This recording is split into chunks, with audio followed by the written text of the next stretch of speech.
Hello friends, welcome to my channel. I am JCM Berne, author of Wistful Ascending and the rest of the Hybrid Helix, and this is Book Burning. This is my YouTube series where I'm going to be talking about books and book related things, and I promise to never ever burn a book.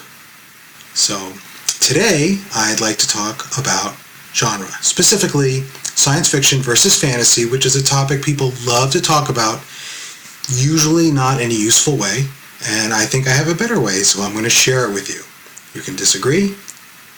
Please put any comments you have in the comment section. Tell me I'm wrong and tell me why. Good luck. Alright, so the easiest way for me to think about genre, fantasy and science fiction, is to start from an overarching description of the whole field. And people sometimes call this genre fiction, which is confusing because they're talking about a genre which is genre fiction, but they still use that term. That's fine. And what genre fiction usually means is anything with an element of impossibility to it. So this covers fantasy, where you have magic. This covers science fiction, where you have advanced technology. This covers horror, where there are supernatural elements. These things are lumped together in an umbrella term of genre fiction, and that's a great thing. Horror, I know, is a little complicated. Some horror does not have supernatural elements, some does, and they tend to be shelved together, which is, I'm not going to say it's wrong, but it might seem odd, but that's how it works. That's fine. But I'm not going to focus on horror today. So what I'm going to say is genre fiction is easiest to understand as fiction where impossible things happen. And impossible doesn't necessarily mean things that could never be possible. So something like The Martian, where there's science fiction elements to it. There are things like there's a rocket ship that can take people to Mars. And as far as we know, that's possible, and we might be able to do that one day. But we can't do it now. Right now, on Earth, in the present day, this is impossible. And yes, sometimes that means that when a property is created, something might be science fiction, whereas much later it actually becomes possible.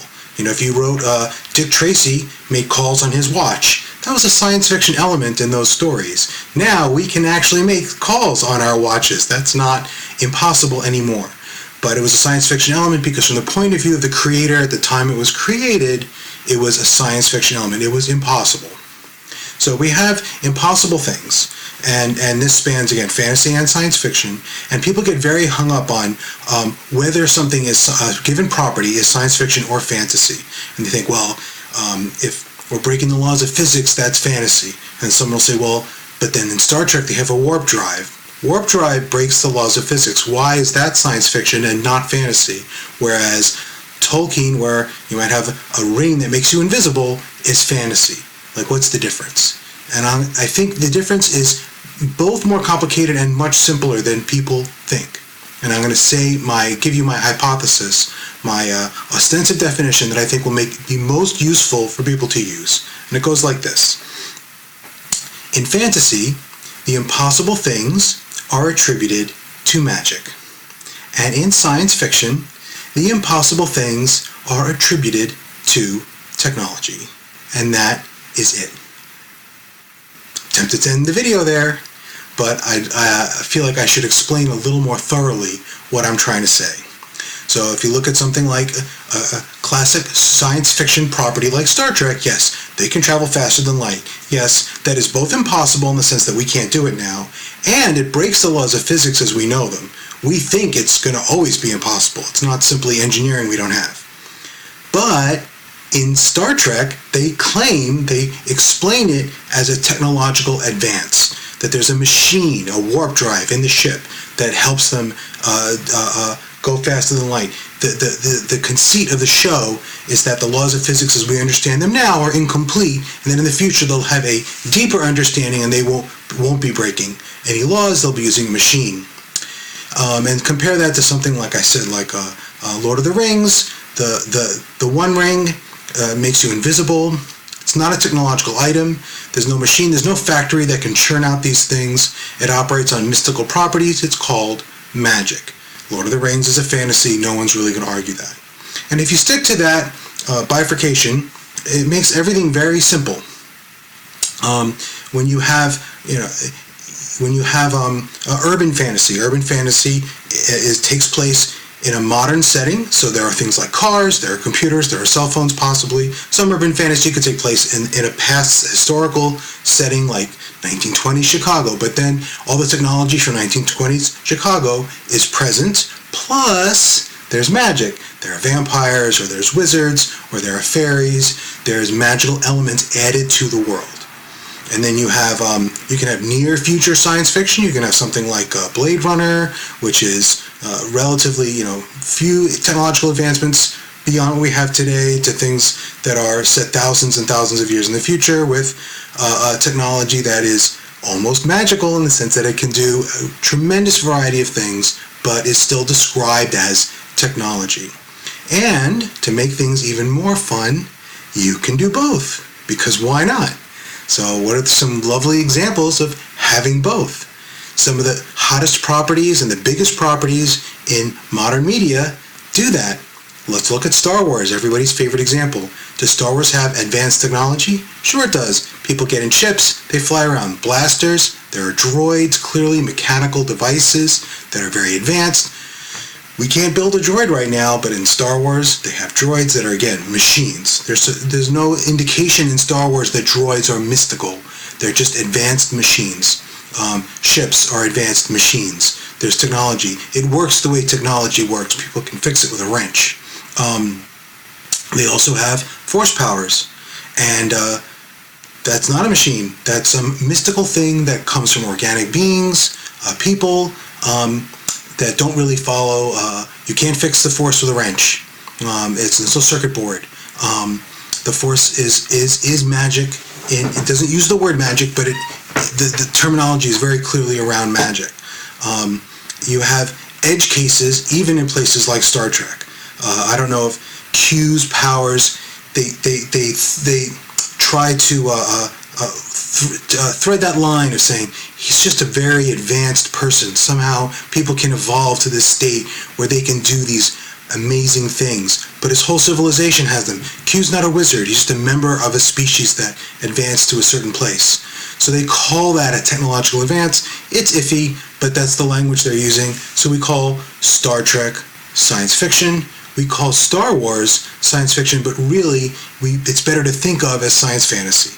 If you ask a Star Wars fan if it's kind of a science fantasy, they'll usually say yes. But if you say it's just a fantasy and not science fiction, people will point at the starships and they'll point at the blasters and the droids and say, that's not accurate. It's clearly a science fiction show or a science fantasy show. Again, those are somewhat overlapping terms. We often call science fantasy science fiction.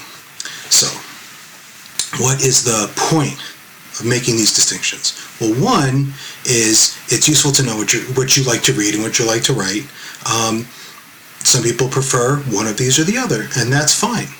Again, both of these allow for impossible things, but the form of the impossibility is often varies. So, good example.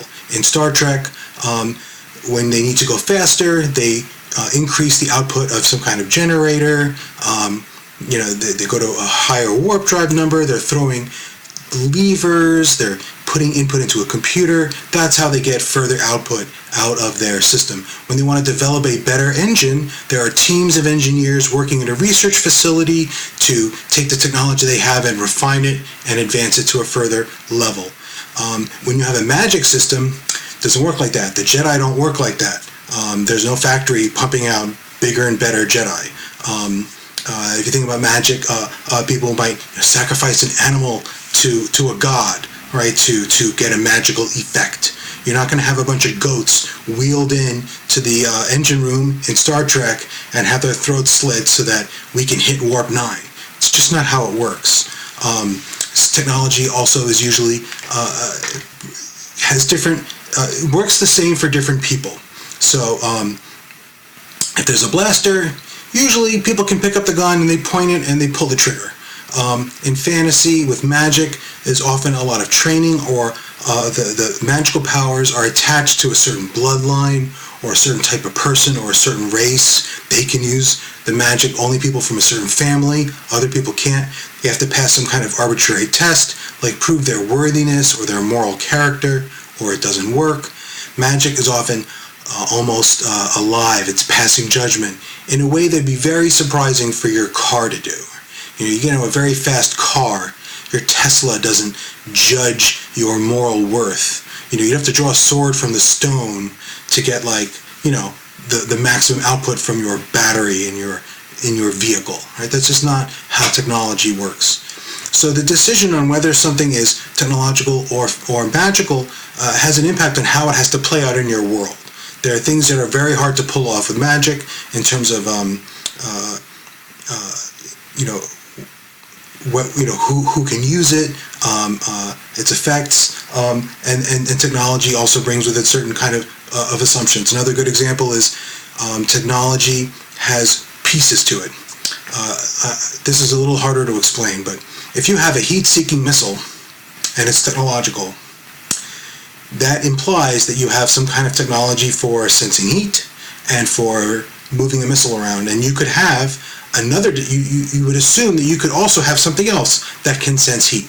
And if they said, we have heat-seeking missiles, we don't have any other kind of heat-seeking technology or heat-sensing devices, that would seem very odd. But in magic, it often works like that. You have this combination of magical effects that can work together, and they can't always be teased apart and used separately. That's just the magic comes in packages. Technology doesn't do that. You can always have a cell phone that doesn't make calls. I don't know if you'd still call it a cell phone, but there's no reason you couldn't have such a device. And the thing about genre, and the thing that people go wrong sometimes, is, in a number of ways. There's a lot of ways people go wrong with it. One is people sometimes assume that a science fiction is superior to fantasy or more respectable. You'll see authors try to explain their magic in technological terms because they feel it'll give them more literary credibility. I assume that's why they're doing it. I can't imagine why else. A lovely example is Anne McCaffrey's Pern novels. You have these magical dragons, breathe fire, teleport through space, magical things falling from the sky, killing everybody. Okay, we all loved it. It was great. Well, there's other issues with Pern that I don't want to get into. This isn't a breakdown of Pern. And at some point, Anne McCarthy said, "Oh no, it's actually all technology. These dragons were evolved with this special ability, and they were bred, and it's not magic at all. It's actually just an unusual biology they have." No one liked it. No one liked it. I'll tell you why.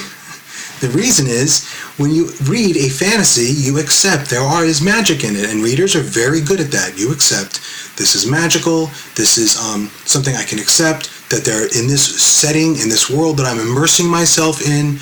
Impossible things can happen because of magic. That's fun. People are used to doing that. It's good. But then when you suddenly say, oh no, it's actually advanced technology or advanced biology or alien biology, and it's not magical at all, now you have to accept a whole different set of premises, a whole different set of things that are hard to believe, things that contradict reality as we know it. Impossibilities in a new sense. And that's hard. You've invested books in believing magic was possible in the world of Pern. All of a sudden it's like, oh, it's not magic at all. It's actually weird science. Well, I wasn't on board with that all along. I'm not invested in weird science. So people don't like it. And I, as a reader, I certainly didn't like it. I didn't articulate why at the time, but it was the problem. And I think the same thing happened to a large extent with midichlorians. Star Wars, I forget which movie, and I'm not going to look it up. It was an attempt to explain the Force as being somehow related to an organelle inside people's cells, or cells themselves. I don't know if they were cells or parts of a cell. It doesn't really matter. But tried to give a biological, scientific underpinning for the ability to use the Force. And it was almost universally hated. People did not like this notion, because again, they had accepted over many films and many years, there's magic in this world, it's called the Force, lovely, great, we all get it. It's related to life force, la-di-da. What does life force mean? We don't know, it's magical, we're good. And then you sort of were asked to accept that it's somehow based in some weird biological aspect of people in this faraway galaxy, and there was a cognitive dissonance there. Again, we're asked to go along under accepting magic in this world. All of a sudden, we're asked to accept a whole different set of beliefs about technology. Maybe George Lucas thought people would respect Star Wars universe more if instead of magic, it was midichlorians. I don't know. He was wrong. It doesn't work like that. People don't like genre shifts, ever. People like, you get a story, early in the story, you need to sort of understand, where do I have to suspend disbelief and how? You do it or you don't and put the book down. And then you don't want to have to go through half the book and realize, oh, I have to suspend a whole different set of beliefs now because there's this whole new thing coming along. It's not good. It's dissatisfying to the reader. It's in the terms Brandon Sanderson might, I don't want to put words in the guy's mouth, it's like a broken promise. You made a promise, there's magic in this world, trust me, it's magic, believe in, go along for the ride, and then that promise is broken. No, it's not magic, it's actually science all along. Sorry, doesn't work. So, when you write, it's important to figure out which of these things you're going to have, which elements you're going to have in your book. You can have science fiction elements in your book. You can have advanced technology. That's great. I do it. My books have advanced technology. You can have magic. Also great. And you can have both. Star Wars does it. You want another great example? The Marvel Universe. You go to the Marvel Universe. Sorry, Iron Man's suit. That's science fiction. We can't do that. We're nowhere close to being able to do the stuff he does even in the first movie with a suit of armor. It's not even remotely possible.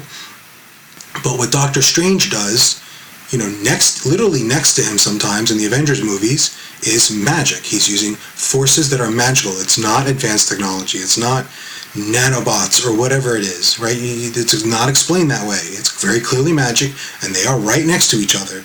And for every given thing that happens in the Marvel Universe, you are sort of told, the Hulk is a science, advanced biology thing. Doctor Strange is a magic thing. Moon Knight's powers are magical from a deity. You get this very nice, and some character could have both. You could have Iron Man could learn spells, sure. I don't know. I can't think of a character that does that in the Marvel Cinematic Universe. But you understand which is which, and we are, as consumers, happy to watch films that do that, to watch a universe that combines them, as long as we understand what we're dealing with. And as long as the creators understand what they're dealing with, which they generally are. Marvel's good about this, right? Ant-Man's powers, he can shrink. It's a machine. It operates on made up, right, not real physics, but it's supposed to be based on physics, right? It's designed in a lab by researchers from basic principles. Dr. Strange learns from old books and demonic entities. It's different. It works differently, and they can be next to each other and work together as like friends, and that's fine. But it'd be weird if Ant-Man's powers were suddenly he had to, kill a rabbit to shrink down and like give its blood to Morgoth or whatever, some demon. That's a terrible name for a demon. Don't use Morgoth. I don't know where I got that from. So, if you're asking about, well, Joe, what's your genre? I am very clearly a science fantasy writer. And if you read the Hybrid Helix, there are powers in there that are very definitely magical, and there are powers in there that are very definitely not. And I think a lot about how they interact and play with each other, and that's my thing. I kind of like doing that. I kind of like working out all those little details, and I'll probably talk more about that in further videos. If you want to ask me about any other specific properties and whether they fit in one or the other, I think I covered the biggest ones that I could think of, but for the most part, the things you like to read the most are clear about what they are. And if you are a writer, you should do the same. And you should understand, again, if you have technology, it's going to have ramifications. It's developed by teams, it's developed in labs, it requires skill, anyone can use it. Magic can be very different, and magic is a little more permissive. So magic could be researched by teams in libraries and labs. It doesn't have to be ancient texts. But it'd be weird if technology came from that. So those are my thoughts on the difference between science fiction and fantasy. Urban fantasy, like I said, that is simply fantasy stories. That means there's magic that take place in a otherwise modern setting. Not that complicated, all right? Steampunk is impossible technology, but in a context of a setting that is not the present but the past. So it's 1800s or so, or it could be early 1900s, and there's impossible technology relative to that time period that's there. Clearly science fiction. And again, there are certainly steampunk stories that are science fantasy. I'm not an expert on steampunk. I've read at least a couple. You can figure that out for yourself. And if anyone has any questions or wants me to place something or defend this, but these terms, in my opinion, are most accurately, these definitions are most accurately portraying the way people, like the general public, really uses these words. People see spaceships and blasters, they say this is science fiction. People see wizards in robes, they say this is fantasy. And they may not always say that Star Wars is science fantasy, but they'll usually nod and agree. But if you say Star Wars is not science fiction, or if you say Star Trek is not science fiction, people will shake their heads. And this is probably worth having a separate video talk about the difference between hard science fiction and softer science fiction. And I can do that. I probably will, because I can't let these topics go, because I love talking about this stuff, because I'm weird. But that'll be for another day. So I hope you enjoyed this talk. I hope it made you think a little bit, or maybe you're just nodding your head in agreement and wondering why I wasted your time, in which case I apologize. But I hope you enjoy and come back, and I plan to make more of these. I don't know when. So take care and read some good books.